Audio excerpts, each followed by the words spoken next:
Il est temps de vous informer, mesdames et messieurs. Bienvenue à ce bulletin d'information sur nos antennes. Un deuxième cas de décès parmi les blessés de l'incendie intervenu le 25 avril passé au lycée Mwanga à Kolwezi, en province du Lualaba, a été enregistré ce lundi 22 mai 2023. Il s'agit d'une élève dénommée Emmanuela Kasongo Kabila. Les détails dans cet élément, suivez. L'annonce a été faite par le ministre provincial de la Santé Espérant Mouzakam, qui a rapporté que l'élève Kasongo Kabila Emmanuela, qui bénéficiait des soins intensifs dans un bloc spécialisé, est décédé le lundi 22 mai à 12 h. Le bilan officiel à ce jour fait état donc de 2 morts depuis le premier cas de décès de l'élève Glody Malobantanga, tous victimes de l'incendie intervenu au lycée Mwanga le 25 avril dernier dans la ville de Kolwezi. Comme vous le savez tous, en date du 24 avril 2023, le lycée Mwanga a connu un incendie qui a bouleversé tout notre pays en général et notre province en particulier. Incendie ayant occasionné 213 cas de traumatisme qui ont été pris en charge dans les différentes structures médicales de la place de manière rapide et des dégâts matériels. Il s'y est de signaler que sur les 213 cas, 203 étaient des cas bénins, 6 cas de fracture et 4 cas de traumatisme crânio-encéphalique. Parmi les 4 cas de traumatisme crânio-encéphalique, internés au service de réanimation de l'hôpital du personnel de Kolwezi, HPK en sigle, l'un d'eux, la nommé Glody Malobantanga, n'a pas survécu quelques heures après son hospitalisation, malgré une forte implication du gouvernement provincial et les multiples efforts fournis par le personnel soignant quant à la prise en charge. 2 cas ont été transférés à Lubumbashi, parmi lesquels un a bien évolué, mais malheureusement, ce lundi 22 mai 2023 à 12h05, nous venons d'être informés par l'équipe de neurochirurgiens du décès de l'élève nommé Kasongo Kabila Emmanuela, décès survenu à l'hôpital Jekamine Sud après une deuxième intervention de neurochirurgie. Madame le gouverneur de province Fifi Masuka Saini, à travers son gouvernement, a présenté les condoléances les plus attristées à la famille biologique de la pauvre disparue du lycée Mwanga, ainsi qu'à toute la population de la province du Lualaba. Le gouvernement provincial promet d'accompagner la famille éprouvée financièrement, matériellement et psychologiquement pendant ce dur moment de deuil. Pour rappel, c'est le 24 avril de l'année en cours que l'incendie s'était brutalement déclaré au lycée Mwanga et les causes réelles n'ont jamais été publiquement publiées ni connues. Bien, autre chose à présent, signature du protocole d'accord pour tous dans le but de donner l'accès à l'Internet à moindre coût à la population congolaise. Une activité lancée par le ministre de Petantique, Augustin Kibasa Maliba, et c'est pour lutter contre la fracture du numérique. Laetitia Moulalo pour plus de détails.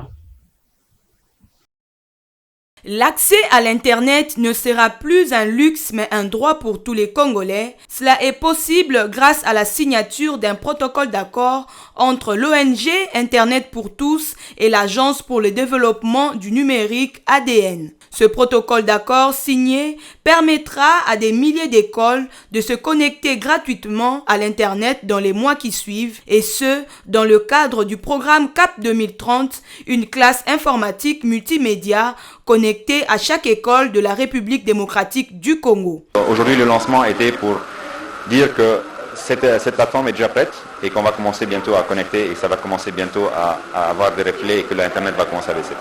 L'objectif derrière ce projet, qui est porté d'ailleurs par une ASBL qui s'appelle Internet pour tous, eh bien, c'est de donner l'accès à l'Internet à moindre coût pour la population congolaise. L'objectif étant que pour moins de 10 $, les gens ont l'Internet illimité à la maison. C'est le ministre de Petantique, Kibasa Maliba, qui a annoncé officiellement le plus grand point d'échange d'Internet d'Afrique centrale en présence de plusieurs opérateurs des télécommunications. En ce jour du lancement du plus grand point d'échange d'Afrique centrale en termes de capacité et de gestion de trafic Internet de la sous-région. Et ce, pour le bien de la population congolaise. Ce partenariat vient appuyer la vision du gouvernement congolais de la lutte contre la fracture numérique pour favoriser l'accès à l'Internet gratuit à haut débit. Et bien, pour finir, l'avènement des réseaux sociaux a mis à mal les journaux papier en République démocratique du Congo avec la montée en puissance de la presse en ligne. Les journaux papier ont du mal à s'écouler aux grandes dames des vendeurs. La presse écrite a survécu à la radio et à la télévision, mais elle a du mal à relever le défi face à la vitesse des médias en ligne. Constat fait par nos reporters. L'arrivée des nouvelles technologies de l'information et de la communication a rebattu les cartes dans le monde médiatique. Le média dit traditionnel dont la presse écrite serait pensé pour continuer d'exister. Il y a quelques années, les points de vente de journaux papier étaient bondés le matin au moment de la parution des journaux. Les revendeurs se pressaient pour avoir les journaux qu'ils allaient revendre à travers la ville. Dans ces points de vente, on trouvait les membres de la Fédération congolaise des discussions interminables, FECODI en sigle, qui venaient discuter sur le sujet d'actualité. Ici, devant l'immeuble de l'ONATRA, ce n'est plus l'affluence de grands jours.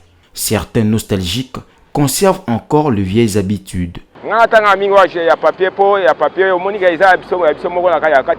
je lis plus le journaux papier parce que ça appartient aux Congolais. Sur Internet, il y a plusieurs faussetés, bien qu'il y a certaines vérités, mais dans la plupart des cas, ils publient des choses juste pour s'attirer du buzz. Pour ceux qui achètent les journaux, il est préférable de beaucoup lire pour acquérir les connaissances et cela permet aussi de garder les archives, car dans l'avenir, cela peut servir à vos enfants.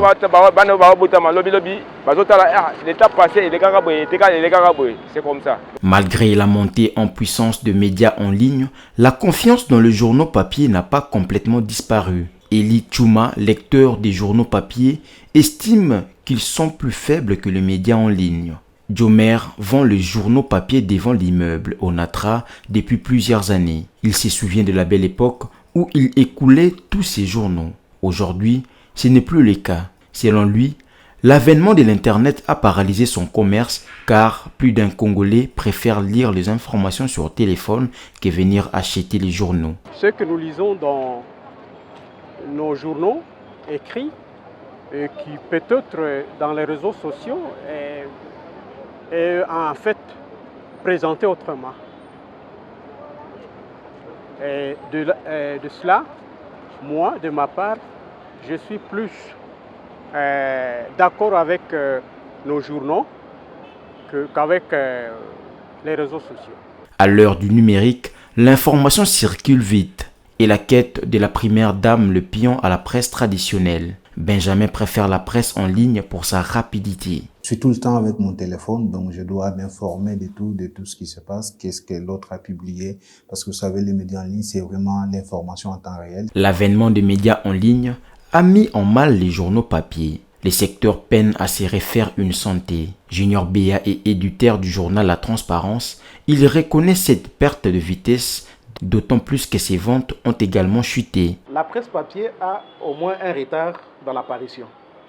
Quand un événement se passe maintenant là, ceux qui ont la presse en ligne ont la facilité de faire quoi? De publier. Mais la presse écrite, il faut attendre un jour après pour le faire. Ça, c'est la première des choses. La presse en ligne, il y a cette rapidité-là dans la transmission de l'information. Ce qui n'est pas le cas avec la presse écrite. Et aussi, la presse en ligne, il suffit seulement d'avoir le forfait Internet sur son téléphone.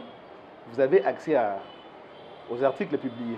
En République démocratique du Congo, les journaux papier ont intérêt à s'adapter à l'évolution technologique comme les autres l'ont fait sous d'autres cieux pour continuer d'exister. Cette transition a déjà commencé dans certaines rédactions papier. Elles fournissent des exemplaires en PDF à leurs abonnés. D'autres ont créé des sites internet contassés. Et voilà, c'est la fin de ce bulletin d'information, mesdames et messieurs. Merci à vous d'avoir suivi. Bon tour du programme sur nos antennes. Au revoir.